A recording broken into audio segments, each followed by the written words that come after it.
가정과 지역, 온 열방을 향해 나눔을 실천하는 시카고 나눔교회 시간. 이 시간에는 시카고 나눔교회를 담임하시는 김영문 목사님의 말씀입니다.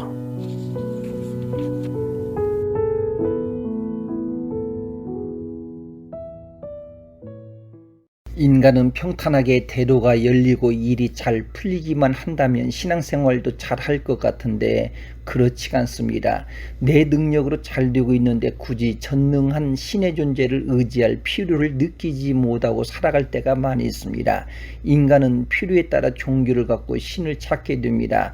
대부분 사람들이 종교와 신앙을 갖는 이유가 자신의 안전과 유익을 위해서 신이 필요하다고 생각합니다.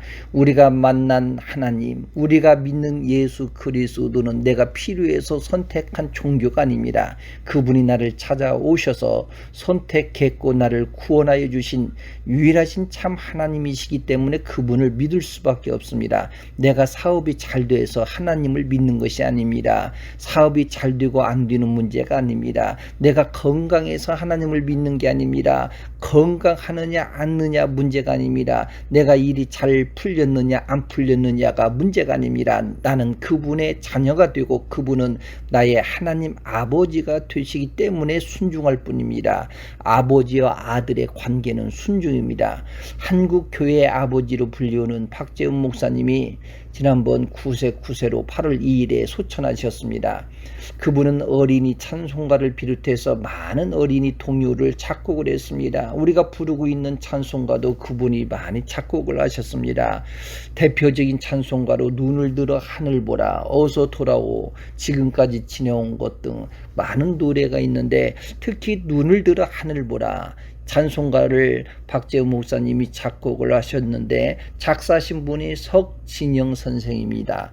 1950년대 한국전쟁이 일어나면서 나라가 대어 혼란에 빠져 있었을 때 사람들은 안전을 위해서 고향 산천을 버리고 피난을 가고 때로는 가족과 생이별을 하고 생사를 알지 못한 그런 시대가 있었습니다. 그 소식은 전쟁의 상처와 절망이었습니다. 그런 고난 중에 하나님의 섭리를 구하며 주님의 음성에 귀를 기울이는 신앙인들이 있었습니다. 당시 울산중학교 국어교사였던 젊은 석진영 선생은 절망 가운데 빠져있는 많은 사람들에게 하나님의 품으로 돌아오도록 애탄 마음으로 글을 썼습니다. 그 내용이 예배 시간에 우리가 부르고 있는 눈을 들어 하늘 보라 그 찬송가입니다. 이 찬송은 박재훈 목사님이 해군 음악대원으로 있을 때 석진현 선생이 보낸 글을 감동을 받고 작곡했다고 합니다. 눈을 들어 하늘 보라. 오직 우리의 소망은 하나님밖에 없음을 고백하는 겁니다. 일제로부터 해방을 받았을 때 그 기쁨 말로 표현할 수 없을 만큼 기뻤을 것입니다. 그런데 그 기쁨도 잠시뿐 6.25 전쟁으로 희망을 잃어버렸습니다.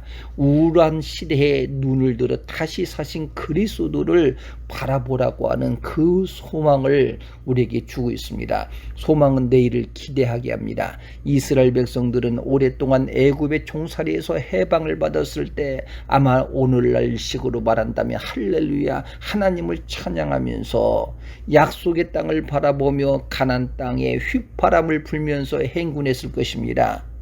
가나안에 처음 들어갈 때 견고한 성 여리고를 만났지만 하나님의 은혜로 정복하여 승리케 하셨습니다. 그러나 2차 전투가 시작되는데 여리고 성의 10분의 1도 안 되는 아이성 전투에서 참패를 당하여 충격을 받게 됩니다. 그때 여호수아가 옷을 찢고 이스라엘 장로들과 함께 여호와의 궤 앞에서 땅에 엎드리면서 이런 고백을 합니다. 슬프도소이다. 주 여호와여 어찌해서 이 백성을 인도해서 요단을 건너게 하시고 우리를 아모리 사람의 손에 넘겨 멸망시키려고 합니까? 우리가 요단 저쪽을 만족하게 여겨 거주했더라면 좋을 뻔했습니다. 여호수아는 작은 실패 때문에 모든 것을 다 포기하고 싶은 심정이었습니다. 그러나 그 한 가지의 실패가 하나님의 계획까지 좌절시키거나 포기할 수는 없습니다. 한 가지 실패하면 다른 것을 다 포기하고 싶은 유혹이 오늘 우리들에게도 있습니다. 여리고성을 정복하여 대성을 거두었던 여호수아는 아이성으로 하여금 초라한 자신을 느끼게 되는 겁니다. 주여, 이스라엘이 그 원수들 앞에서 돌아섰으니 내가 무슨 말을 하오리까? 가나안 사람과 이 땅의 모든 사람들이 듣고 우리를 둘러싸고 우리 이름을 세상에서 끊으려고 합니다. 여호수아가 이렇게 절망한 큰 이유가, 통곡한 이유가 한마디로 아이성 패배의 소문이 다 퍼지면 그동안 높이 쌓아 올렸던 그 공적들, 성과가 한순간에 무너질 것을 염려합니다. 다른 사람들이 나를 어떻게 볼까? 자존심 문제가 걸려 있습니다. 내가 무슨 말 하오리까? 원수들은 우리의 이름을 세상에서 없애려고 합니다. 마치 하나님 앞에 항의 시위를 하는 겁니다. 그때 하나님께서 여호수아에게 말씀하십니다. 일어나라. 어찌해서 이렇게 엎드리고 있느냐? 마치 아버지가 철없고 실패한 아들의 어깨를 또닥거리며 괜찮다. 실패할 수도 있지. 일어나라. 어찌 엎드리고만 있을 거니? 너에게는 희망찬 내일이 있단다. 한 번 실패했다고 포기하고 주저앉을 거니 일어나라. 하나님은 이렇게 자상하게 말씀으로 용기를 줍니다. 만사가 다 끝났다고 생각하는 여호수아에게 하나님은 놀랍게도 일어나라. 너희는 내일을 위하여 준비하라 말씀하십니다. 실패 속에서도 하나님의 은혜의 사건을 경험하게 합니다. 우리 인생도 살다 보면 조그만 일에 실패할 수가 있습니다. 그때 다 무너지는 것처럼 느껴지고 허무한 생각이 밀려올 수도 있습니다.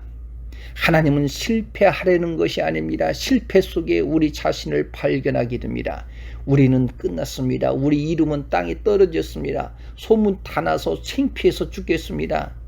이렇게 좌절하고 있는 여호수아에게 내일을 위하여 일어나라고 말씀하십니다. 전쟁하기 전에 하나님이 이런 당부를 하셨습니다. 절대로 얻어진 물건을 개인이 소유하지 말고 여호와의 곳간에 들여 놓도록 하라. 어떤 것이든지 취하지 말라고 했습니다. 그런데 아간이 온전히 바친 물건을 가져가는 범죄를 행하게 됩니다. 그런데 아간이라고 하는 한 개인에게 책임을 물은 것이 아니고 공동체의 책임을 물었습니다. 이스라엘이 범죄하여 내가 그들에게 명령한 나의 언약을 어겼으며 또한 그들이 온전히 바칠 물건을 가져가고 도둑질하며 속이고 그것을 그들의 물건들 가운데 두었느니라. 아이성 전투에서 참패의 원인이 단순히 도둑질하고 속이고 그런 어떤 윤리적 도덕적 문제를 넘어서서 하나님의 명령한 언약을 파괴했다는 것입니다. 이 언약은 관계를 중요시합니다. 구원이신 하나님과의 관계 속에서 그분께 순종해야 되는데 아이성 전투에서 순종을 찾아볼 수 없습니다. 아이성의 정복 실패는 하나님의 언약의 말씀, 순종의 원리가 아니고 자신의 자력의 원리로 살다가 실패했습니다.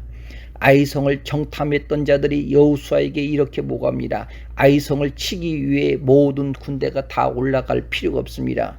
그곳은 2,000명이나 3,000명 정도면 병력이면 충분히 칠 수 있는 조그만 성이라고 이야기합니다. 그래서 3,000명 정도 병력을 보냈습니다. 그런데 보기 좋게 패하여 아이성 그 군인들 앞에서 도망치게 됩니다.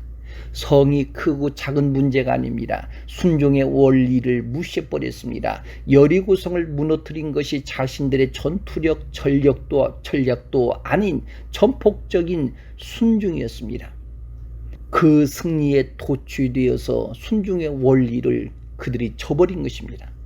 주님은 고기잡이에 실패했던 베드로에게 그물을 던지라고 했을 때 베드로의 고백은 제가 밤새도록 그물을 던졌습니다.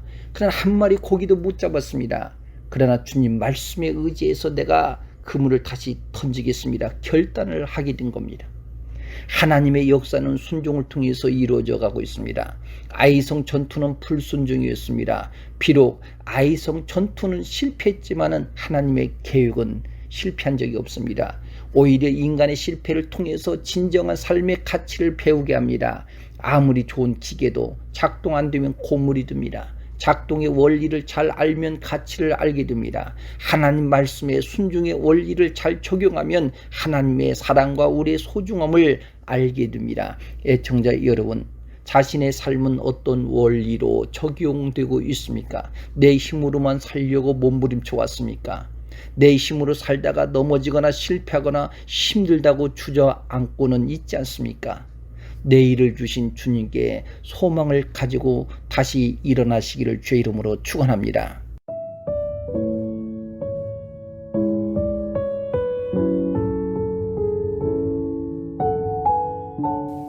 지금까지 예배를 통한 영적 회복과 하나님의 나라를 세워나가는 시카고 나눔교회를 담임하시는 김영문 목사님의 말씀이었습니다. 시카고 나눔교회는 8523 조지아나 애비뉴 멀턴 그로브에 위치해 있으며 주일 예배와 유스그룹, 주일학교가 주일 오전 11시, 금요 찬양 예배가 오후 8시에 있습니다. 또한 매월 마지막 주일은 고아 나눔 주일로 지킵니다. 신앙 상담이나 회에 관한 문의는 전화 773-440-0191 440 영원 구원번으로 연락 주시기 바랍니다.